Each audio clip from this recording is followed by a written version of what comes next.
अब की बार हरतालिका तीज 26 अगस्त की है। हरतालिका तीज का पूजन व्रत कुंवारी कन्या कर सकती है, शादी होने के बाद भी नारी कर सकती है। अंतिम अवस्था तक प्राण छूटे तब तक हरतालिका तीज का व्रत नहीं छोड़ना चाहिए। एक व्रत हमेशा याद रखो, एक एकादशी और एक हरतालिका। हाँ, इतना जरूर है, ज्यादा शरीर बेकार हो गया, बुढ़ापा आ गया, शरीर नहीं साथ दे रहा, तो कुछ फल खा लो, कुछ चाय दूध जूस आप लेकर कर लो। इतना भी नहीं बने, शरीर बहुत ही बेकार हो गया, तो आप एक समय फल का फलहार धारण कर लो, ठीक है। पर हरतालिका व्रत करने वाली माताएं भले उद्यापन कर दे तो उस व्रत को थोड़ा हल्का कर लो। उद्यापन करा मतलब तुमने व्रत को हल्का कर लिया, थोड़ा हल्का कर सकते।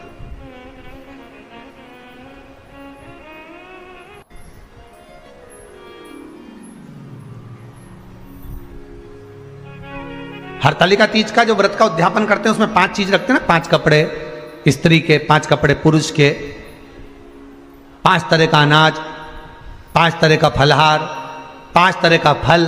तो 5 तरह का जो फल रखाता है हरतालिका तीज के उद्यापन में, दुनिया के लोग उस 5 तरह के फल को केला गिन ले, पपीता गिन ले, मौसम्बी गिन ले और अनार गिन ले, संतरा गिन ले, सब कुछ गिन लेते हैं, पर उस 5 तरह के फल में धतूरे को नहीं गिनते। पर शिव कथा में वर्णन आता है, हरतालिका तीज के उद्यापन में लिखा हुआ है, सबसे पहले 5 फल अगर गिनना है तो उसमें पहले धतूरे को गिनो, क्योंकि शंकर को वो प्रिय होता है, शंकर उसको स्वीकार कर लेता है। और धतूरा शंकर भगवान को क्यों चढ़ाया जाता है उसका प्रसंग आपको पहले भी कहा, आज फिर कहते हैं। धतूरा जब हम भगवान शंकर को समर्पित करते हैं तो हमारा कोई कार्य अटक रहा होता है, जिस कार्य को बार बार एग्जाम में बैठे हो, बार बार परेशान हो रहा है, बार बार इंटरव्यू देने जा रहे हो, नहीं हो रहा, एक बार धतूरे को हृदय से, भगवान को प्रेम से, करुणा सागर मेरे शंकर को दिल से एक बार वो धतूरा भगवान से विनती कर कर उसको चढ़ाओ तो सही, भगवान तुम्हारा कार्य सफल कर देगा। पर दिल से चढ़ाना, हृदय। हरतालिका तीज की पूजन करने वाले को चाहिए कि बालू का, मिट्टी का शिवलिंग बनाना चाहिए। फुलेरा जो बनाया गया है ऊपर शंकर जी के ऊपर लटकाने के लिए, टांगने के लिए, उसके नीचे शिव पार्वती गणेश जी की सुंदर बालू की मूर्ति बना लेना चाहिए, पार्थिव लिंग का निर्माण कर लेना चाहिए।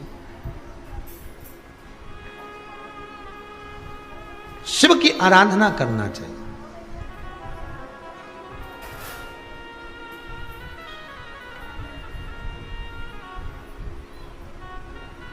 जो फल आपके पास में हो शंकर को समर्पित करना चाहिए, पूजन करना चाहिए, आराधना करो।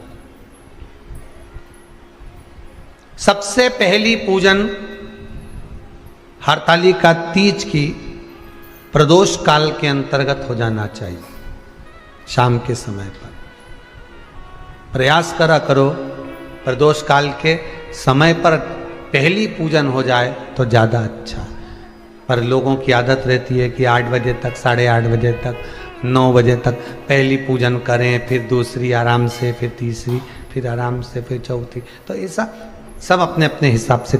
पर शास्त्र रीति कहती है कि प्रदोष का जो समय होता है, प्रदोष काल जो होता है, शाम का जो समय होता है, उस समय पर हरतालिका तीज की पहली पूजन हो, जिससे आपका स्मरण चित्त शंकर भगवान में उस घड़ी, उस पल, उस क्षण में आप शिव के हो जाएं और शंकर आपका हो जाए।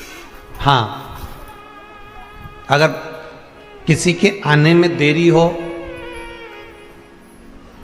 कोई आ नहीं पा रहा है, बहुत देरी हो रही हो, तो हरतालिका पूजन व्रत वर्णन करता है कि शिवलिंग का निर्माण, पार्वती जी की मूर्ति का निर्माण, गणेश जी का निर्माण और फुलेरा जो बनाया हुआ है, ये प्रदोष काल के पहले बनकर तैयार हो जाना चाहिए। प्रदोष काल के अंतर्गत फुलेरा नहीं बनना, फुलेरा पहले बन जाना चाहिए। और बहुत विशेष बात ध्यान रखिए हरतालिका तीज की, कि शंकर जी का जो आपने स्वरूप बनाया है, पाटे में, थाली में, चौकी पर, चौरंग पर जो स्वरूप बनाया है, वो पहले नहीं रखना है। पहले क्या बांधना है? फुलेरा।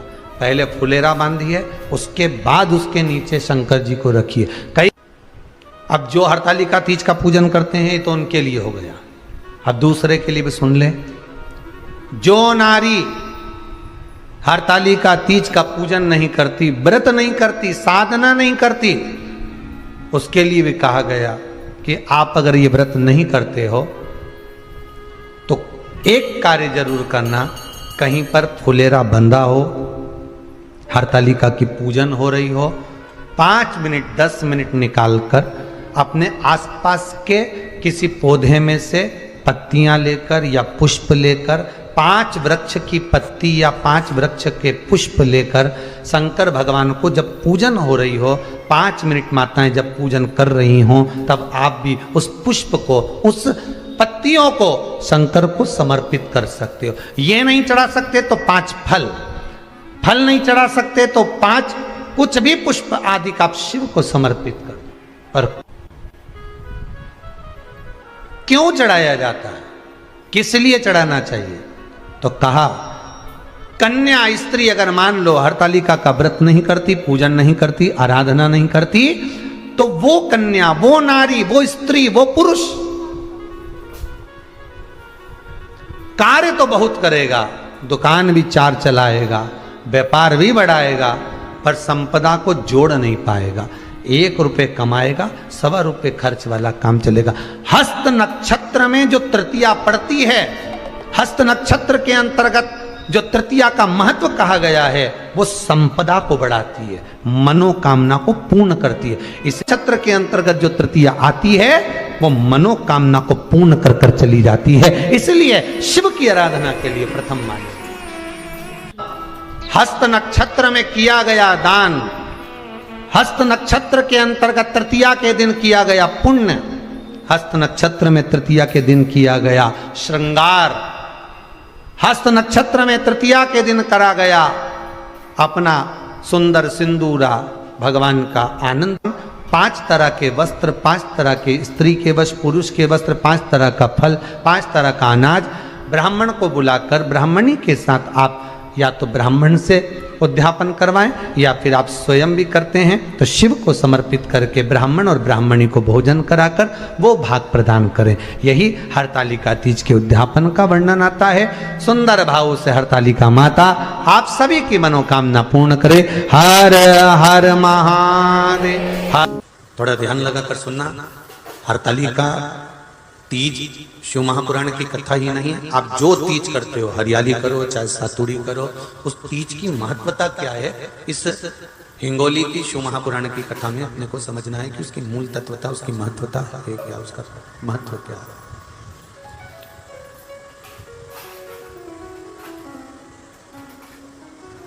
भगवान ब्रह्मा, भगवान विष्णु और भगवान शिव,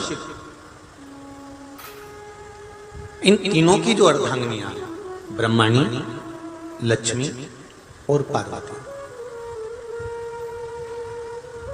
इन तीनों ने तप कर कर, साधना कर कर ब्रह्मदेव को, भगवान विष्णु को और भगवान शंकर को प्राप्त किया। और तीनों ने प्राप्त कर कर तीनों देवताओं से वर मांगा कि वर हमको ऐसा दीजिए कि हमारे तप साधना का फल नारी को तीज के दिन प्राप्त हो जाए। अब देखिए जरा, एक ही व्रत से, एक ही उपवास से उसको संपूर्ण तप साधना का फल प्राप्त हो रहा है, संपूर्ण तप साधना का फल उसको मिल रहा है मात्र एक व्रत से।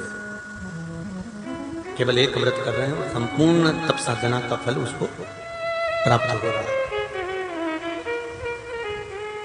ऐसा कोई व्रत, ऐसी कोई साधना, ऐसा कोई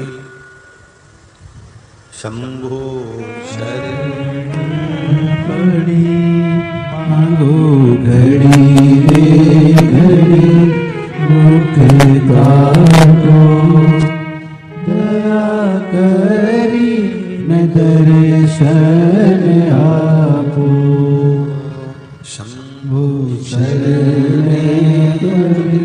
मांगो घड़ी रे घड़ी दुख का दर्शन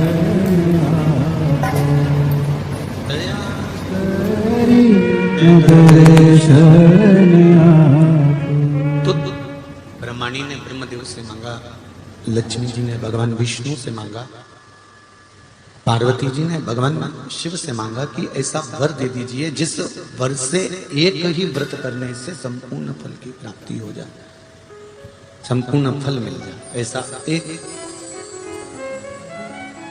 व्रत का फल दे दीजिए, मात्र एक व्रत का। अब देखिए, हरियाली तीज करने वाली माताएं थोड़ा ध्यान से सुनना।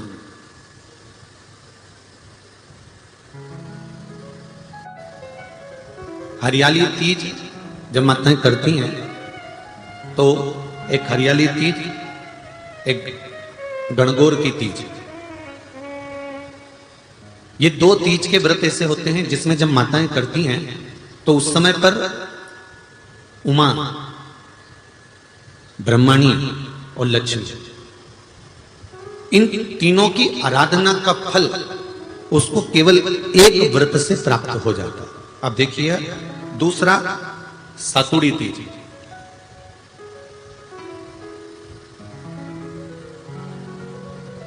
इसमें उमा और महेश्वर, उमा और महेश, ब्रह्मणी और लक्ष्मी, इन चार के व्रत तप का फल एक साथ सातुड़ी तीज के दिन प्राप्त हो जाता है। अब एक आती है हरतालिका तीज। आप लोग करते हो हरतालिका? यहाँ लोग करते कि नहीं करते? करते हैं यहाँ पे हरतालिका? कौन कौन करता है? जरा हाथ उठाओ तो जरा।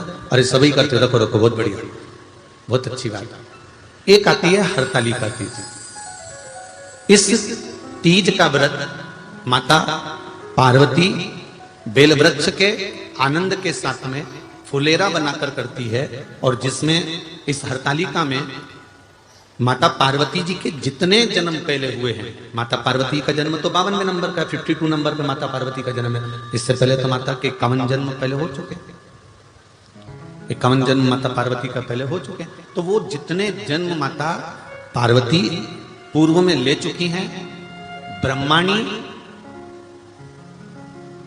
जितनी बार ब्रह्मदेव के साथ में विराजमान हो चुकी हैं, इंद्राणी जितनी बार इंद्र के साथ विराजमान हो चुकी हैं, और लक्ष्मी चाहे वो राधा के रूप में हो, चाहे वो रुक्मणी के रूप में हो, चाहे वो सतभामा के रूप में हो, चाहे वो यमुना के रूप में हो, चाहे वो गंगा के रूप में हो, जितनी बार माता लक्ष्मी ने रूप धारण करे हैं वो सब रूप में, और माता पार्वती अपने सारे रूप में, ब्रह्मणी अपने सारे रूप में, लक्ष्मी अपने सारे रूप में इस हरतालिका तीज के व्रत को करने के लिए आतुर रहती हैं। और इस व्रत को कर कर एक दिन में ही संपूर्ण विश्व का जितना तप है, साधना है, उपवास है, सबका फल एक साथ एकत्रित कर लेती हैं केवल एक व्रत में, हरतालिका तीज।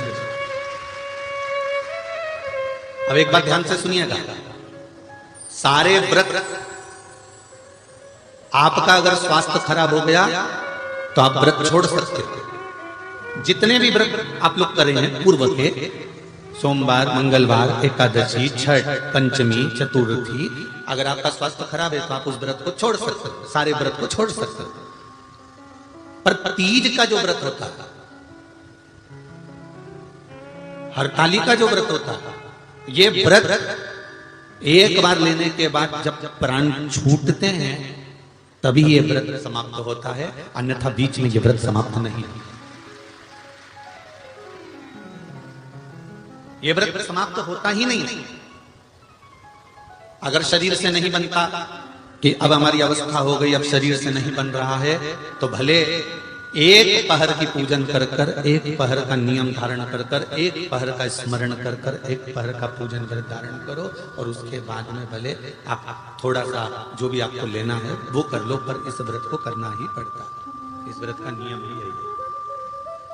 इस व्रत पार्वती मैं तुम्हें प्राप्त हुआ हूं, यह हरतालिका तीज के व्रत का फल है। शिव जी कहते हैं पार्वती, जो नारी हरतालिका तीज के व्रत का स्मरण करती है, फुलेरा जो बांधा जाता है उसमें 5 माला से ज्यादा माला लटकना चाहिए, 5 से कम नहीं। कितनी? जैसे माला जो लटकाते हो वो 5 से ज्यादा होना चाहिए। 5 तो जया, विषहरा, शामलीबारी, दौतली, देव, इससे अधिक होगी चलेगा, पर इससे कम फुलेरे के अंदर माला नहीं होना चाहिए महाराज। दूसरा, फुलेरा जहां हरताली का व्रत हो वहीं पर बांधा जाता है। हरताली का तीज का व्रत एक ऐसा व्रत होता है जो मरते दम तक रहता है। इस व्रत को छोड़ा नहीं जाता। ये नहीं किसी और वाले गुरुजी ने कहा और अपन ने एक बार कर लिया और अगली बार वो व्रत गायब हो गया, ऐसा नहीं होता। हरताली का तीज अखंड सौभाग्य के लिए, वंश वृद्धि के लिए, कार्य सिद्धि के लिए और कुंवारी कन्याएं उत्तम वर प्राप्ति के लिए, आनंद सुख के लिए करती हैं। ऐसा नहीं है कि केवल स्त्री ही करती है। जब नारी किसी कारणवश व्रत नहीं कर पाती तो पुरुष इस व्रत को धारण करते हैं। 30 अगस्त को, यही 30 तारीख को, कल 29 है, परसों 30 तारीख को हरताली का तीज रहेगी। आप सब अपने हृदय से, मन से इस व्रत को कर कर अपने जीवन को सार्थक बनाइएगा। जो करते हैं, कितने लोग करते हो जरा हाथ उठाइए हरताली का तीज। इतने सारे करते हो, अरे बाबा कर लो, प्रणाम प्रणाम, आपको बहुत बहुत नमन करता हूं, बहुत बहुत सारा। फुलेरा बांधते हो?